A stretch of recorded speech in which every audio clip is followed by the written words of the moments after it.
Yo, it's a Stupidly Small podcast. It's Friday, thank God, 1st of April 2016. Hello, Lauren Clark. Hello, Stu Farrell. Well, we've made it all the way to April, second month of the Fat Challenge, and first day of stupidity.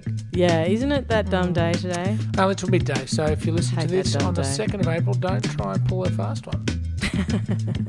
What? Ever. Against, we'll see you coming. In fact, I'm quite gullible. If someone pulled a fast one on me, I hand over money. I've been ripped off in a confidence scam before. Have you? I was trying to buy a hash in 1995 in Dublin. Right. I mean, it wasn't even for me, right? No, I didn't inhale the hash. No, in fact, I've never been a pothead. But good story. Welcome to our G-rated listeners. Barack Obama and Terry O'Brien and the rest of them can, talk about their pot days. I can tell you about the story how I was taken by a confidence trickster. Anyway, yes, you can. And so I was the appointed backpacker. There was a few of us sitting in a park, and I rustled up about 40 quid, and because these two young, likely types said, "Oh, yeah, do you want some of that?" We're like, "Yeah, right." We'll just, I don't know. And they said, one of you has to come, and so I was the appointed one. So if we go to the commission flats there in the centre of Dublin, not a dead giveaway. Then they told me to stand behind a cyclone fence on one side while they go in to get the stuff. Okay, guys, I'll be waiting here for you. 40 quid was a lot of money in 1995, by the way. This is a sad story. And then they said, right, where's the money? Where's the money? When they come back, I said, there you go. And they said, put it through the fence. And I put it through the fence, and they gave me this bag and ran. I go, this is an interesting way of doing things, aren't they? I thought they would have said goodbye. Anyway, I opened up the little sandwich bag, a plastic bag, and it was just full of bark. Oh, no. Yeah. Were they four?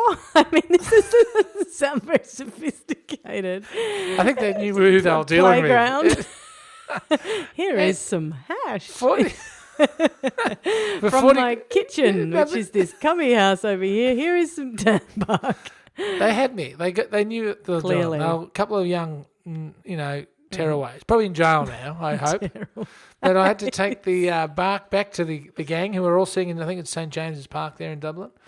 And isn't it funny how you do kind of hope that something, like if somebody does something to you 400 years ago, you always kind of hope. I was never angry at those guys because I knew that they were heading nowhere.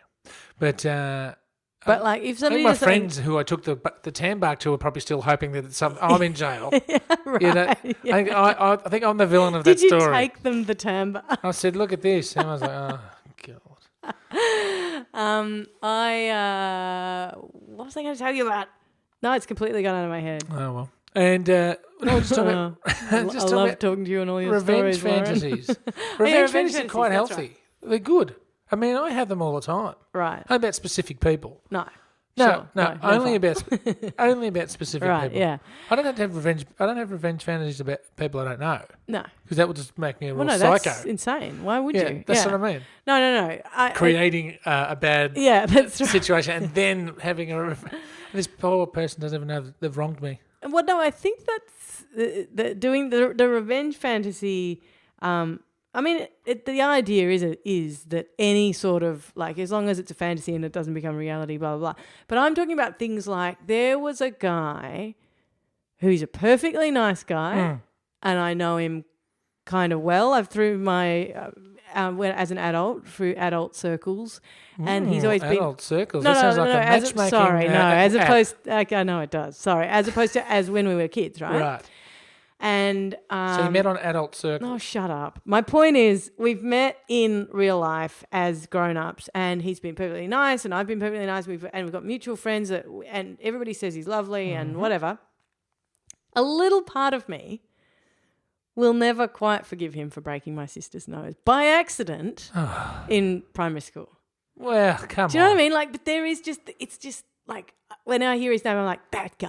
Or whatever. Yeah, I think you've been a bit rough. Of course I am, but it's not. I don't genuinely think I hope something bad happens to him. But he's been earmarked a little bit for me as like he knows who he is. He could listen to this and he would know this story. Like Smashface O'Reilly. Smashface O'Reilly, but he will always a little bit be Smashface O'Reilly for me because he did the thing that was not like. Well, you know, you mentioned adult circles where you met Smashface O'Reilly, yes, right? yes.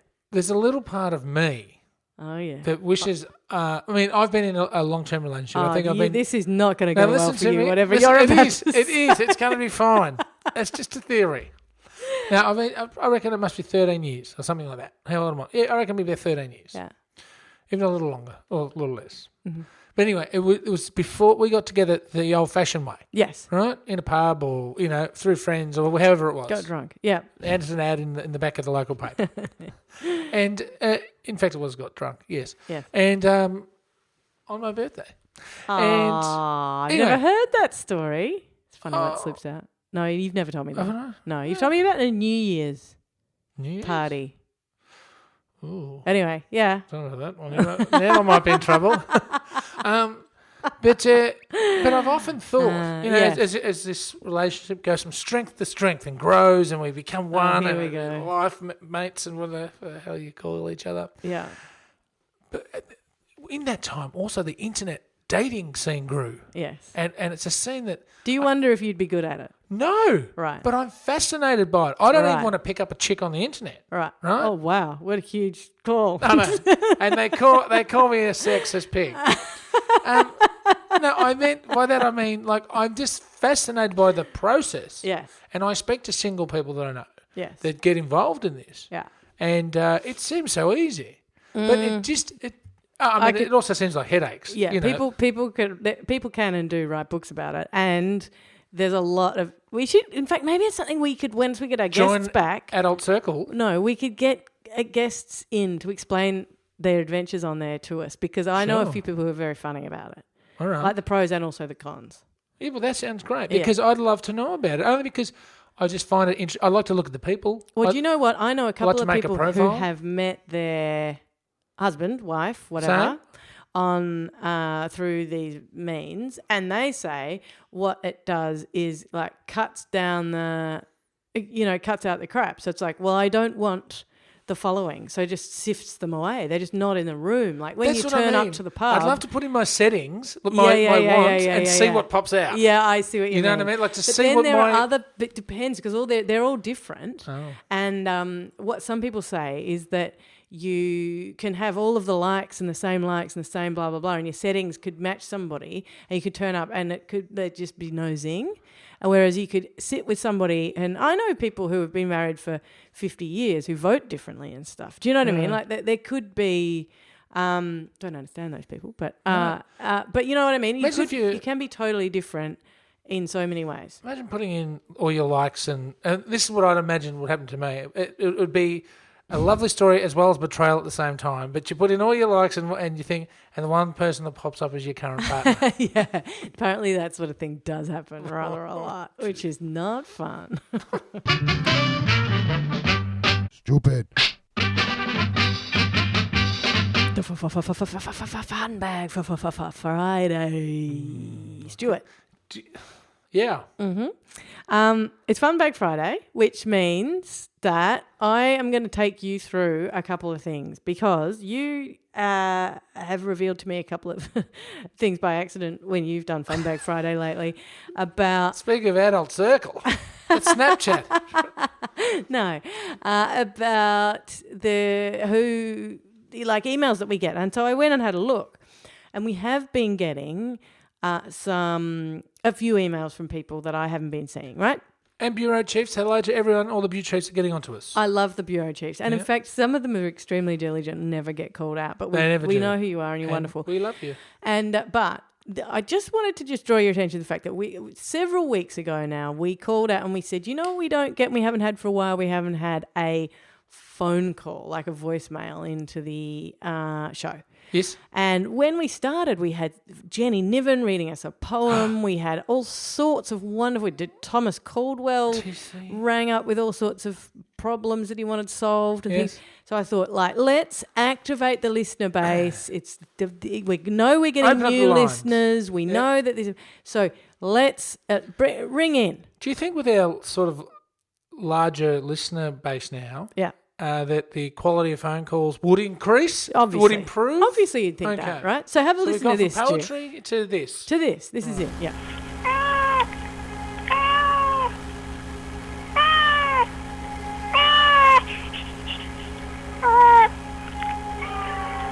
Stuart, Okay. do you know what any of that is meant to Sounded be? like me singing at a barbecue on Easter. That was sent to us by, somebody the cat's back or something. Like honestly, I if we're supposed to read something significant into that, apart from the fact that it is gorgeous as obviously a piece of art within its own right, and you're a glorious idiot, whoever sent it into us, and I thank you. Very creative. Apart from that, I have absolutely nothing. Oh, the next will be good. What's next? Okay, great. Next, we've got this, Stu. Just prepare yourself. Just calling to let you know I've got nothing to say. Stu. I better watch my seat here. I think the guy's got a future. I think that maybe we should give up on listeners.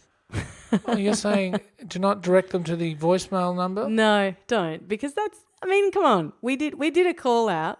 First of all, we did get a couple of other things, but those were the two. Didn't we have one from our Bowie bureau chief from 2 or 3 weeks ago? Oh, yes, that one we got did. Lost. No, we totally forgot to play that. That's what I mean. That's There were what a couple I of lost. weird. I know, but Sorry, Anthony. But these two were the two that I think were in response to that. So we only got two, and we know we've got more than two listeners. And so we only got two, and they rang up and they did that to us. And I actually think that is being trolled. We are being trolled by the listener.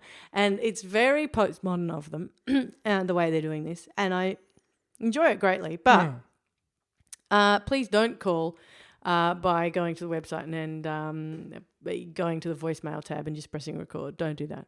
All right, well, don't do that because we'll just play you. That's okay? right, And exactly. If you just want to be exposed, these two lovely creative types have just been exposed, you'll cop it on a Pack of Feedback idiots. Friday one day. Now, Lauren. There have been some much more sort of helpful people getting in touch, including we now have, Stu, and I think it's important to bring this to your attention with some degree of fanfare, a bureau chief for fact-checking. Very good. Self-appointed.